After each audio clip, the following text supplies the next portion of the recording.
may takot ka kay Allah subhanahu wa ta'ala, continuous 24/7, inaalala mo na merong nakamasid sa'yo, kaya yung galaw mo, hindi na siya basta-basta. Inaalala mo kung tama siya o gugustuhin ng Allah subhanahu wa ta'ala. So, sabi ng ating mga salaf, sa definition po nila ng taqwa, ay yaqum al-'abdu bi ada'i ma aftarada Allah ta'ala alayhi, ang gagawin ng isang alipin kung ano man yung ipinag-utos sa kanya ng Allah subhanahu wa ta'ala, at layuan kung ano man ang mga ipinagbabawal. Sabi ni Imam Ali radiyallahu anhu, al-'amalu hiya al-khawf min al-jalil, wal-'amalu bit-tanzil, wal-qana'atu bil-qalil, wal-isti'dadu li-yawm ar-rahim.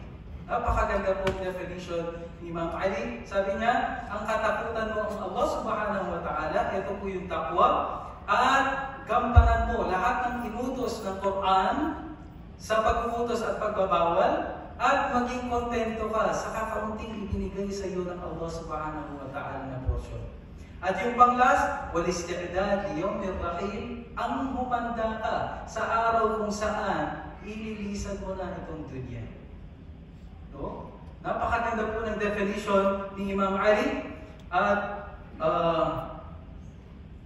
dahil tao lang po tayo, alam natin yung importance. Binanggit ko ito ng mga speakers natin last year. Alam natin yung importance nito na kailangan natin i-implement throughout the year. Pero dahil tao lang tayo, nakakalimot tayo sa obligasyon na pagkakaroon ng takot sa Kanya. Subhanallah, sa sobrang ganda ng mundong ito, no? Naaakit tayo sa social media, parang nakakalimot tayo sa ating obligasyon. No? Barkada, magbabasketball, magbabike, magsa-social media, 8 hours sa trabaho. Nakakalimutan natin na kailangan pala natin na maging matakutin sa ating Panginoong Allah. Buti na lang, subhanallah, inutos sa atin ang Ramadan. Isipin nyo, nakagawa pa ng programa ang PMF para sa Istiqbal Ramadan, para alalahanin natin yung responsibility natin as Muslim. Bakit? Dahil parating na yung Ramadan. Sa sistema ng Allah subhanahu wa ta'ala, ginawa niya 1 month, sa 1 year, hinihikayat niya yung mga alipin niya dahil ang gusto niya lamang sa kanyang alipin ay yung kabutihan at ang makapasok sila sa paraiso. Hinihikayat niya, ginagamit niya as part of system of life ang Ramadan para ipasok yung mga tao sa paraiso. Allahu Akbar. So, ito po yung mercy niya sa atin na binabalik tayo sa fitrah, natural disposition natin na kailangan natin sambahin ng Allah subhanahu wa ta'ala. Kaya, kailangan natin alamin din kung ano nga ba yung fasting. Natapos na tayo sa purpose kung bakit tayo nilikha ng Allah. Pangalawa, kailangan meron kang mindset na rooted siya sa taqwa. Ang pangatlong concept sa title na ibinigay po sa atin, ano naman po yung fasting? Sa nakikita niyo po sa screen, Masya Allah, yung mga artista nagpa-fasting. Ito po yung hinahabol-habol nila na benefit. Physical benefit ng pagpa-fasting. Masya Allah. Pero dahil tayo ay mga Muslim, ang hinahabol-habol natin yung spiritual benefit na makukuha natin sa fasting. Ang hinahabol-habol natin ay yung ma-boost yung mga iman natin, ma-strengthen yung ating pagmamahal kay Allah subhanahu wa ta'ala, at maging God-conscious tayo sa Kanya sa lahat ng panahon at oras. So, sabi ng isang na-interview natin, the idea is not to fast. Matapos mo yung fasting from Fajr hanggang Maghrib, okay ka na. Hindi po. Hindi po yung idea, Alhamdulillah, natapos ko na yung Ramadan. mag-i-eat na ako. Hindi po. Ang pinaka-essence ng fasting ay ma-achieve natin yung tinatawag na God-conscious o taqwa kay Allah subhanahu wa ta'ala. Ano yung pinaka-unique na nagagawa ng fasting as a worship? Sa worshiper, lumalabas yung purity ng kanyang worship at pagkakilala sa kanyang Panginoong Allah. Bakit? Hindi ka pwedeng, sabi pa nila, magyabang na ikaw ay nagpa-fasting. Pag pinagsabay mo yung isang taong nagpa-fasting at hindi nagpa-fasting, hindi mo malalaman. Kung ano yung tumatakbo sa isip niya, siya lang ang nakakaalam. Yung hatred na meron siya sa puso niya, siya lang at ang Panginoon niya ang nakakaalam. Allahu Akbar. Kaya pinapalabas ng fasting yung sincerity and purity ng worship natin kay Allah subhanahu wa ta'ala. Ito po yung effect. Isipin niyo po, kapag ito yung naging habit natin for one whole year na continuous yung ating pagiging pure sa pagmamahal natin kay Allah subhanahu wa ta'ala. So fasting is a form of cultivating. Kinukultivate natin at inaalagaan natin at binuboost natin yung ating purity of worship kay Allah subhanahu wa ta'ala. Alhamdulillah, dahil alam na po natin na dapat tayo mabuhay sa purpose kung bakit tayo dilika, dapat may mindset na tayo na may taqwa at kailangan binuboost ito through fasting. Ang pinaka-importante po, lahat ng mga sinasabi ng mga lecturers, yung kanina about the Quran, yung mga past and previous mga lecturers natin dito, lahat yan puro salita at walang kwenta unless ma-translate natin ito into actions. Kahit gaano kagaling magsalita si Sheikh Homer, kung walang action na ta-translate dun sa mga sinasabi niya, baliwala po yung effort natin as human being sa pakikinig. Kailangan natin ma-translate itong mga naririnig natin into implementable actions. So, ya Ustad, ano ba yung pinaka-implementable action na pwede natin gawin sa Ramadan? Alhamdulillah, tulad po na narinig natin, mashallah, before ka pumasok sa Ramadan, kailangan mong dalisayin yung iyong puso, isipan, gawin mo sincere yung intention mo for the sake of Allah subhanahu wa ta'ala, hindi dahil nag-fasting na ang lahat, gusto mong maki-right on.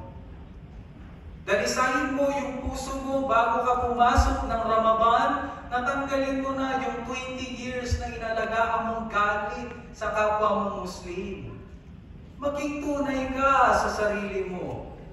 Kung meron kang masamang intensyon at inggit sa kapwa mo, gamitin natin yung spirituality ng Ramadan para tanggalin itong mga masasamang intensyon, mga inggit sa ating mga puso.